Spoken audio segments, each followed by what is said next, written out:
everybody knows that this so-called final warning is not going to be fully heeded.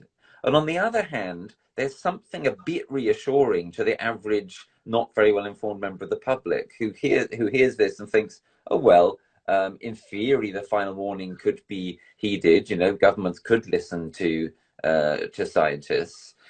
I thought maybe we could start with just briefly introducing ourselves. And I'm a climate scientist. I was studying with part of the Magic DML project at Stockholm University up until August 2021. And stepped away from climate science or being a climate scientist, partly because, yeah, the reality, the climate reality was like challenging. It was terrifying to be in that space and working. So partly left for my own sanity, but also because yeah, there's a difference between knowledge and acting upon it, and felt that when we've got an existential threat such as climate breakdown, that wanted to work more in the space of taking action and helping others to take action. And so, yeah, I have spent the last couple of years finding my feet as a climate campaigner. Have founded Trees for Birthdays with my soul sister out in Tanzania, Shamim, and also have Sane Outdoors. So my focus now is really working with people to connect with themselves, each other, nature, and our culture, to build this culture of resilience, to take on the existential threat which we have of the climate crisis, and obviously that brings in like the climate justice and social justice space as well. So that's been my journey over the last couple of years, and it's been amazing to land with the Climate Majority Project, and be a part of taking this forward. Well, thank you. It's great to have you on board, and obviously your story that you just outlined for us there is very inspiring. And that's why we're here this morning talking about the IPCC latest report, the synthesis report for AR6, which brings together all the scary and chastening reports of the last few years. And we wanted to talk for a little while about what's important about this report, and also about what's missing from it, or what's not right or sufficient about the way it's being contextualized, the way it's being presented and reported, and so on. Jen, what's your kind of top line on the IPCC report, coming at this from the perspective of being a climate scientist who's now become a climate campaigner and working with us in the Climate Majority Project? Yeah, so I would start by saying, or would like to start actually by introducing people that maybe aren't fully don't fully know what goes into compiling an IPCC report. Yeah.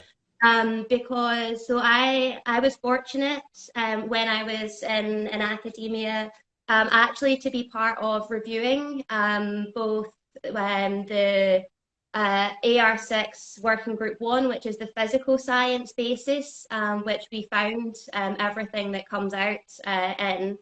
And then also the Working Group 2, which discusses like adaptation. Yes, and I was a reviewer on Working Group 2 as well.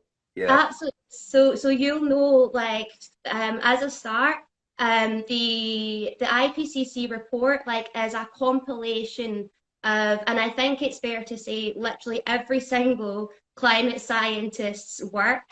It kind of brings everything together, and so the first round of reviews is actually just having a read through in your expert area and making sure that the key literature is included, that we are referencing the most up-to-date research and knowledge and understanding, whilst also, of course, kind of standing on the shoulders of the giants that kind of helped us to build this amazing knowledge foundation. And then another thing to highlight as well is that everybody pretty much that is involved in compiling and writing and reviewing an IPCC report is volunteering their time to do so. This isn't something that is part of our employment in academia.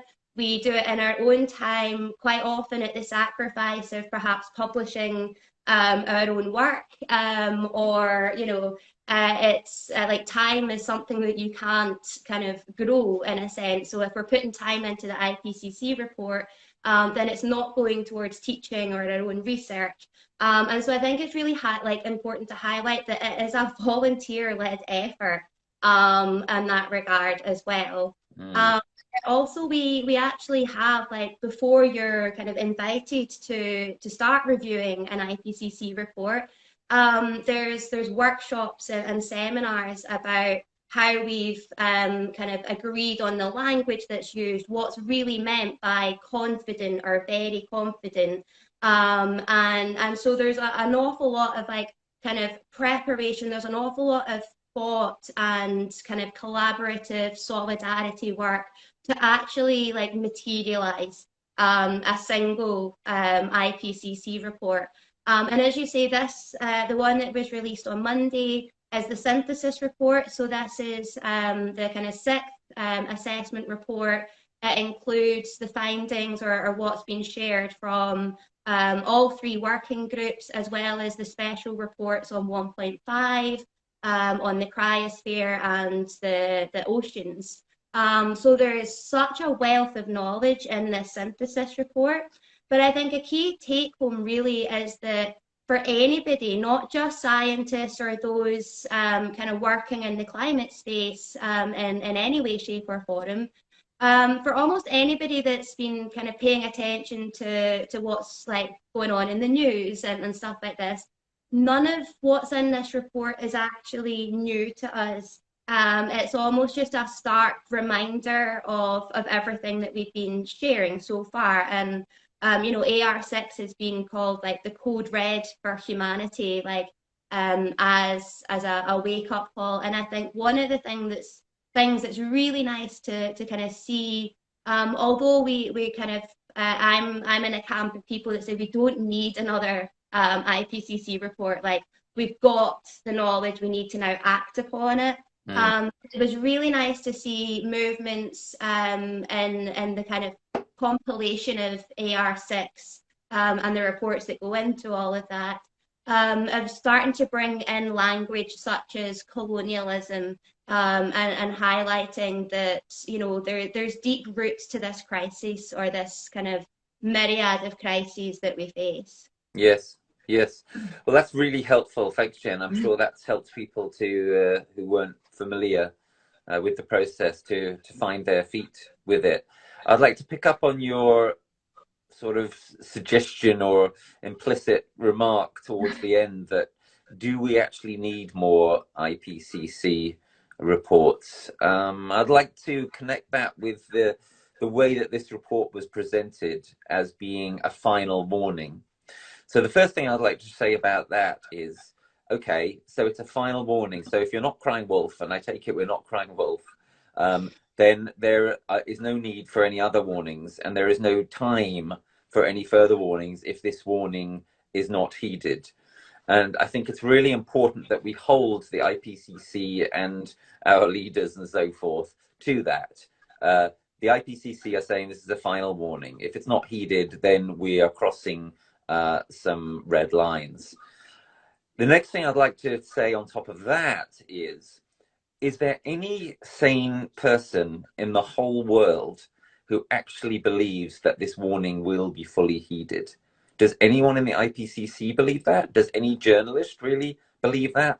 There is something deeply kind of unreal about the way this whole thing is being presented, as if all governments are now suddenly going to turn around and say, oh my God, it's a final warning, it must be really serious. Right, we're just going to change everything. We're going to do all the things that for years you and climate campaigners have been saying we should do. Yeah, we get it. We're just going to do it all. Does anyone in the whole, can you show me one person who thinks that's going to happen? I don't think there's one single sane person who thinks that is what's going to happen. So what does that imply? Well, what that implies is that there is something. Well, firstly, what it implies is we are in for extremely rough and awful times, which are going to go on basically for the rest of our lives, almost certainly. This is a new permanent, horrific, tragic condition that we have. It's worse than an emergency. It's going to define our entire lives. But secondly, what it means is that there's something a bit silly about the way this is being presented, as if maybe this final warning was simply going to be heeded and we were going to still head this stuff off at the pass. And so there's this kind of weird kind of schizophrenia. On the one hand, everybody knows that this so-called final warning is not going to be fully heeded. And on the other hand, there's something a bit reassuring to the average, not very well informed member of the public who hears this and thinks, oh, well, in theory, the final warning could be heeded. You know, governments could listen to scientists. And so at one and the same time, what we have here is a very sort of shrill rhetoric, which has been used over and over and over again, and I would say is therefore partly losing its currency, that nobody really believes is going to be acted on, but yet at the same time still ironically encourages a kind of complacency, because it is presented as if it could be the case that it was actually acted upon. So it really is the absolute worst of all worlds in that sense, it seems to me. And what I would like to suggest, and I'd love to hear what you think of this, Jen, what I'd like to suggest is that this shows more clearly than ever the desperate need for a change of story. And the new change of story, the new story that we need is a story that says, guess what? These warnings have been issued, they haven't been acted on, therefore we are in the age of consequences. There is no way imaginable that what the IPCC calls for is going to be done.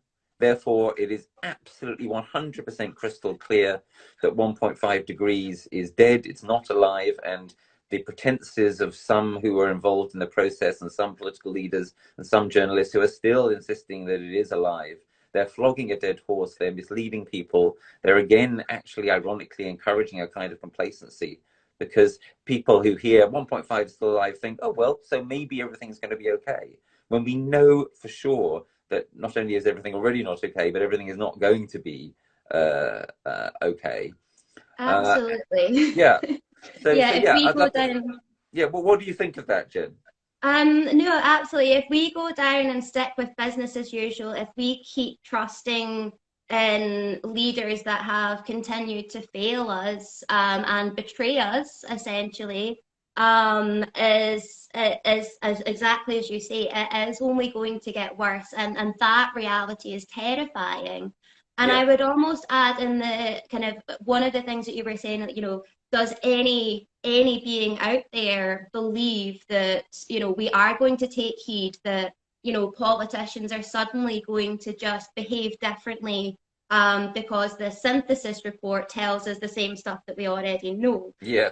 I do think, however, is that kind of contradiction of feelings that perhaps we all experience is that actually deep down we believe, like we have to believe that, you know, change will come, and perhaps it's this kind of realization that, you know, my whole reason to go into climate science was because as I was a child, you know, I was learning about the kind of the climate change, as it was called at that point in time, and understanding it, and so for 20 plus years, in fact, I would go on my whole life, 32 years, we've known about this.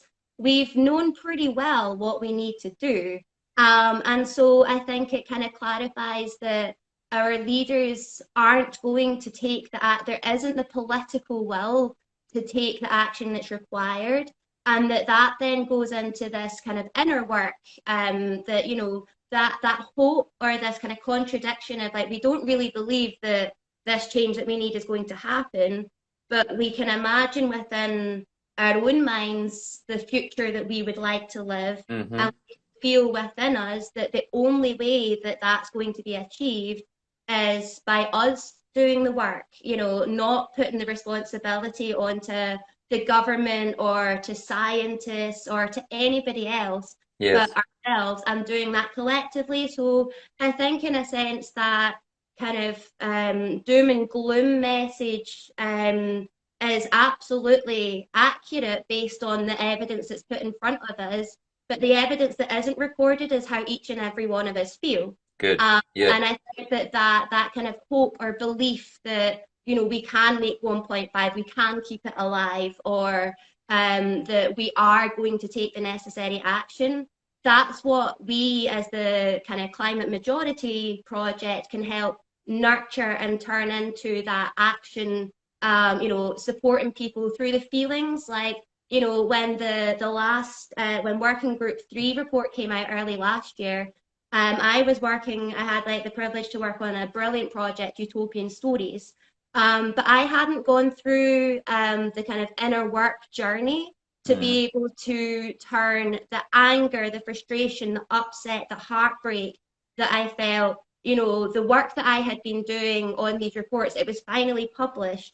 And it paralyzed me for the best part of a month. Like, I still like apologize to like Professor Alistair Skelton and Camilla for having to have just, you know, I didn't have the capacity to continue the work that I loved, because the release of that report, the fact that everybody was now talking about it, or enough people were now talking about the reality, you know, there was that really difficult, like, how to handle that myself. And in the last year, have managed to turn that anger, that frustration, that sense of betrayal into active hope and action. And I think that's like a really big part that the Climate Majority project can play, is kind of catching on to the fact that that belief, that hope, it's there with enough of us. In fact, it's probably there with every single person. Like when you said, can anybody genuinely believe that the politicians are going to act upon this now?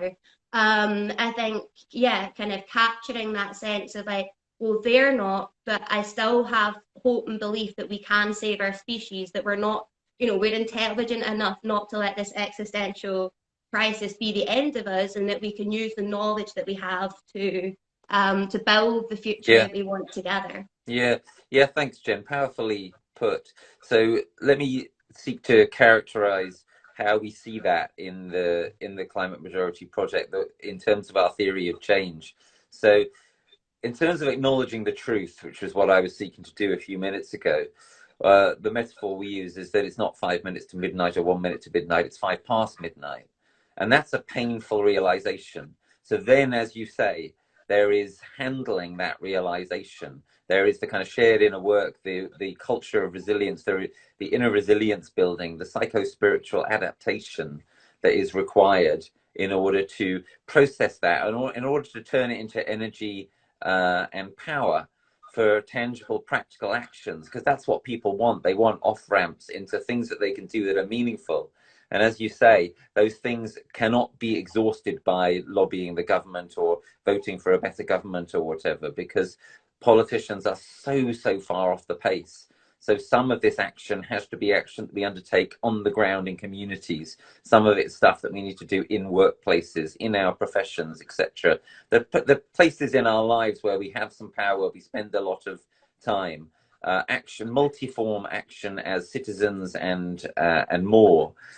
And when we start to step into all of those spaces, then it seems to me we escape from the sort of doom loop that we are otherwise in, because there is nothing more doomy and desperate than the ridiculous fantasy that our governments are going to race to save us, that the cavalry is coming, that this synthesis report is going to be heeded, or whatever. Now, here's something else that was very interesting about the release of the synthesis report the other day. There were only 3,000 people across the world watching the live video press conference. You know, why so few? Well, I would suggest that the main reason why so few is that the public do not yet feel invited into this process. They are told, oh, well, here's the climate scientists who are presenting the facts. Here's governments and policymakers and maybe business people who are supposed to act on it. And that's it. You just play your part by kind of consuming a bit less and so forth. What we actually need is a situation where the public genuinely get invited in, and that can mean all sorts of things. It can mean things like deliberative democracy, citizens' assemblies, like the People's Plan for Nature that's being released today, which is super encouraging and important. and everyone should check it out here in the UK. But it can also mean things like the things I was just talking about, real action from the ground up in our neighborhoods, in our geographic communities, in convivial businesses, in workplaces, in institutions, across professions. And that's what we need to do, and that's what the Climate Majority Project is seeking to do, is to give people a sense that they're invited in, to the truth, that they're not being excluded from the reality, that they're not being lied to or talked down to, that they're invited into the process of demanding more truth, that they're invited into this collective resilience building, both psychological as well as material, as you said, Jen, and that more generally they're invited into the kinds of actions that we need so badly now to undertake if we're going to have any decent hope of getting through this. So that's the way I see it, that the IPCC have not succeeded in involving the public in this, and nor frankly has anyone else really yet. And that's the big project that we set ourselves in the Climate Majority Project. Absolutely, and do you know what it touches upon? So I've been involved with Researchers Desk, and we had some brilliant conversations with, chapter authors of the various IPCC reports. And one of the things is that I mentioned the workshops and the kind of bringing us all onto the same page as we kind of review and participate in creating these the reports. And one of that is that it's written for policymakers. And I think something, so like in the work that I've done since leaving academia, I have really honed in on, community empowerment, like local grassroots community empowerment for climate action, like giving people agency to create the change that's needed. And a part of that, like the kind of big argument that I put when a couple of years ago we were discussing, do we need another IPCC report, was that maybe, if anything, it should be something kind of more directed for the public, because do you know what, like, hands up, I have not read the full synthesis report. In fact, I don't think that, there's a handful of people that will have read the full thing. Yeah. Even when reviewing the chapters that were like in my field of expertise, it is not written in a way, you're talking about that kind of storytelling side of things. It's not written in a inviting, in a kind of way to get people involved. And ultimately, we kind of go back to this system. And one of the things I wanted to highlight is that we talk about like politicians, or, every single person has a role to play in this, and it's not the politicians per se that, there are a few bad eggs in there, but mostly like our politicians are wanting to do what's best for us. And unfortunately, it's like these systemic issues where, we have to collectively like look at the system and see where it's failing us, and choose to change it. Because it's not we don't want to alienate anybody. Like, every single person is a part of this climate majority. So whether you're a politician, like, there is so much power that you hold, but it requires that kind of collective action between politicians to call out where the system's failing us. Or, for example, like, if you're in a role like such as, like, I woke up this morning to see the statement from the Dundee University Occupy, where a bunch of students, and to preface this, like, like, radical action really comes from a place of trying everything else and it not working. Like, we don't want to be doing these things. Like, the students at Dundee, the students at Glasgow University want to just be taking their courses and building their future, not having to fight for it. So yeah, anyway, the kind of the statement came out that that these students had occupied the space. There was an initial kind of friendly enough conversation between security. Nobody had been asked to leave, and all of a sudden the police were called, and it was escalated in a sense that's just kind of completely unnecessary. And I think in that regard, it's kind of looking at, like, that inner work is like, what do I do? So if you're in the police, for example, like, what can the police do collectively to actually kind of support building as a future? rather than, you know, breaking down any efforts, you know, to kind of fight for our future. And it shouldn't be a fight. And I think that's where, you know, the climate majority really speaks to me, is because it's about finding your place, knowing, you know, there's a lovely Venn diagram of like what sparks me joy, what am I good at, and what's needed. And there is literally that sweet spot in the middle. There is like a different role for every single person within that. And so yeah, going back to the IPCC though, I think really the something that we need to remember, and something that in that kind of sense of agency and community empowerment, is that the politicians in particular, they're put in by us. Now, if there's a system that's rigged at the moment that means that we don't get the most representative like politicians, well, that's on us actually to call it out and help to change it. It's on us to hold to account, you know, politicians or leaders that aren't, you know, doing what is needed, that aren't heeding the warnings in the IPCC report. So yeah, I don't know what your take on that is, Rupert. Yeah, well, so there's obviously a lot of different dimensions to this. There are local elections coming up in this country, which are an opportunity for people to voice their thoughts and feelings about this. It's very true to say that it won't do to just demonize politicians. We need to be clear that our leaders have failed us, but frankly, pretty much everyone has failed us, including ourselves. And we need to turn that around in a way which has the mentality of putting our shoulders to the wheel. And as you very rightly said, Jen, this is a lot about finding what one's own work to do is the best thing that you can do, is your greatest point of leverage, something in your local community where you have strong ties. Is it through your work or your profession? If you're wealthy, is it through putting your money to use to leverage something major out of that? Because no one's money is going to be worth anything in 10 or 20 years time if we continue along our current path.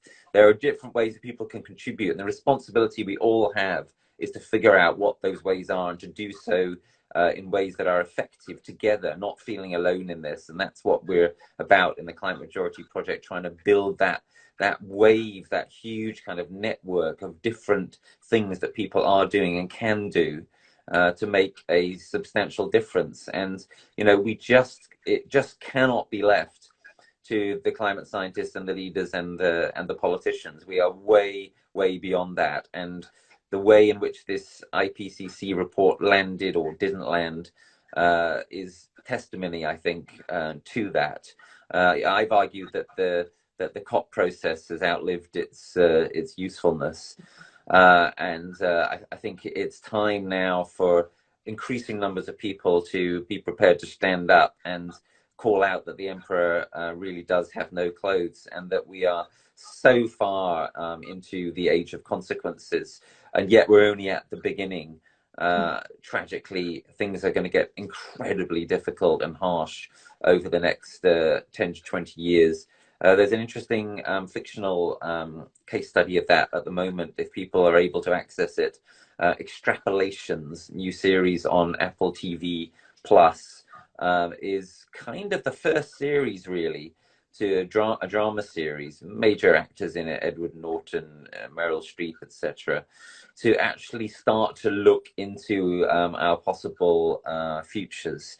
And that's the kind of thing that we need to do, and then to start to choose the wiser futures out of the difficult options that are now confronting us.